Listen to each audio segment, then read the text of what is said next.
Hey guys, Tennessee Yankee, welcome back to the channel.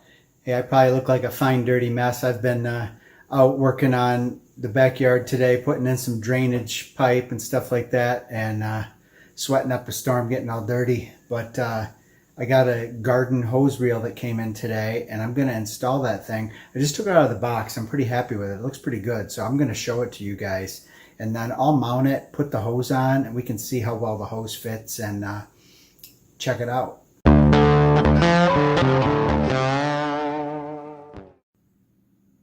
Alright guys, so here's everything that came in the box. This is the Liberty Garden Products hose reel I got from Amazon. I'll put a link in it in the description. This is very highly rated. The reason I got this is I have a post out back. I'm planting some new grass in an area, and I've had water there. I've just never had a hose or a hose reel there. So I want to install this. The reason I got this is because unlike any other hose reel, this actually has a single mounting point. A lot of times they're like this wider bar and you'd have to put on an extra board in order to make it work. I can mount this right to my 4x4 post. And then what's cool is it swivels 360. So this is the part it comes with. It has the reel here.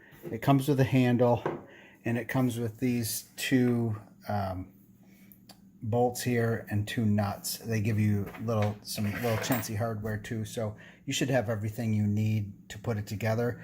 But this is also these are 10 millimeters, so I'll just use my wrench, and then I just grabbed a little screwdriver to use instead for the Allen. But like I said, everything comes with it. I am going to go ahead and replace these chintzy looking Chinese washers with some nicer Gilmore ones. Just get that out of the way right to begin with. They might be fine, but I'm not going to take a chance. And then looks like the handle just goes on right here. I just unscrew this, put the handle on, and screw it back on. Also comes with the hose, the lead hose, and then I didn't even think it came with this, but it has this little basket that mounts to it. So absolutely zero instructions, but it looks all pretty simple to put together. So we'll do that. And then I'll show you a few other things I got too. I got some quick connects that I want to show you that I've been using now for about 2 years. I just ordered some more to go with this one because it seems like once you start using them, you run out quite a bit. And I have them on my pressure washers, on all my nozzles and everything. So let's get after it. So here's these hose adapters. I got, I guess, what's called a 9-pack, so you could put these on 6 different things, and then you could put this on 3 different hoses to accept it. So that one was the best value, so I picked that one up again. But I'll show you how these work. They're pretty cool. So these things are pretty straightforward. You would just screw this into your nozzle and then this end onto your hose, and then you just pull back the coupler and it locks in. They work really well.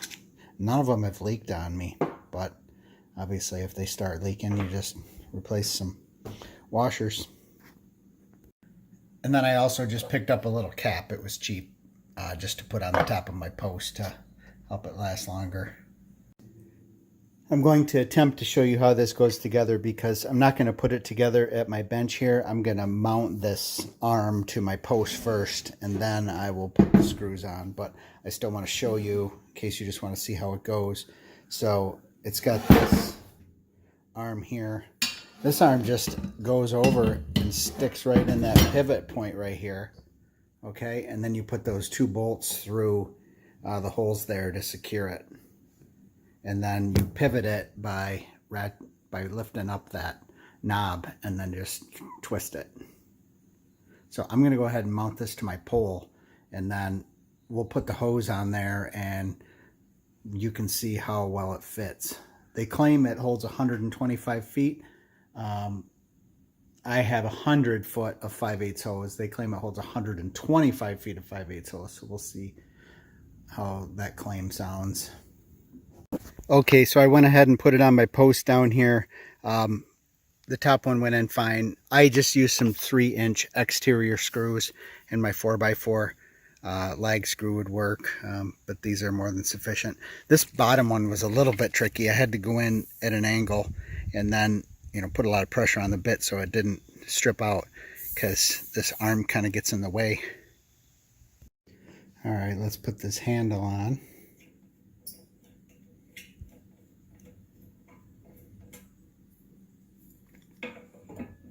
There's a little washer in between here for a spacer.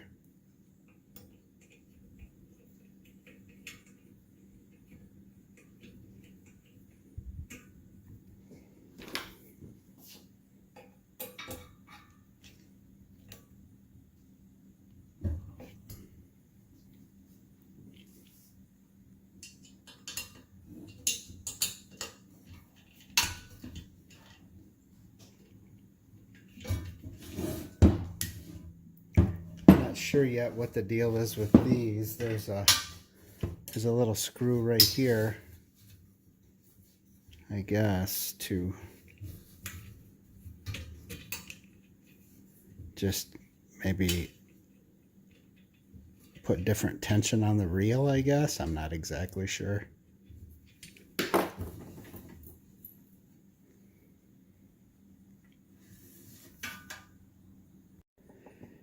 All right, now let's replace this washer.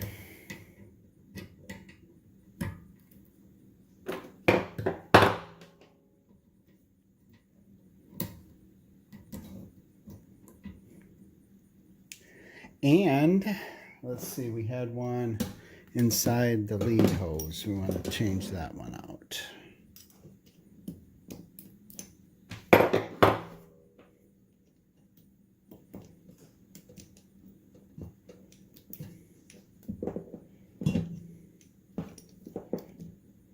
Okay. Well, now let's go take it out there and put it on, and then we'll put the hose on it. Okay, here it is mounted to the post with the basket and the reel. So the basket just slides on. Handles on the right side here. I did notice that I'm going to want to kind of secure this lead hose around my post because it tends to want, it's got enough slack on there, it tends to want to kind of wrap a little bit. So I will get some zip ties, secure that, then I'll put the hose on it. Okay, so far so good. I just put the hose on. I just got it, pretty hand tight. I didn't put a wrench on it or anything, and no leaks. Again, those are my nice little Gilmore washers though, but I can't tell you about the ones that came with it. There's no leaks here. So we're looking good. Get those zip ties put on and wind her up. Okay guys, so here it is, loaded with 5/8 100 foot of hose. So their claim about 125 feet is pretty much a joke, like any other hose reel manufacturers. So take a look at that. I think you'd really not be happy if you had 125 feet of hose on there. And I did figure out what that bottom set screw was for. Obviously that is to tighten up the reel a little bit, because when you roll it up, it's just, depending on how tight that is how much it's going to roll back. So be kind of hard to show you one-handed, but let me try to show you the swivel feature. So I'm just gonna do it here. So I'm holding the camera and swiveling at the same time, so it flows really well. It does make it all the way 360 around, so that works well. So yeah, I hope this is helpful to you. I think this is going to work well for me. Like I said, the draw for me was to have that single arm there. So put a little decorative cap on the top of the post to finish it off. I think that was a $2 little thing on Amazon. So yeah, overall pretty good. What I was working on earlier is I had some drain pipe from the house coming down here, and it terminated right here. And since I've been doing some landscaping around down here, I'm moving some boulders around, getting ready to plant some stuff in the back here. I didn't want all this water coming across where I've made kind of a new road in the back here. So I ran that, of course, in the muck and the rain today. I was working on that, so I ran that underneath my little driveway there, and I put it inside a harder sleeve to get it all the way across, and then the black pipe comes out of that and just kind of drains down the hill. So, but yeah, what a mucky mess today. So, all right, guys, thanks for watching. Hopefully you found that helpful, and we'll see you on the next video. Hey guys, Tennessee Yankee. Thanks for watching. If you found this content helpful, go ahead and hit that subscribe button on your right. I have other content linked for you on the left side. Otherwise, we'll see you next time. Thanks again for watching.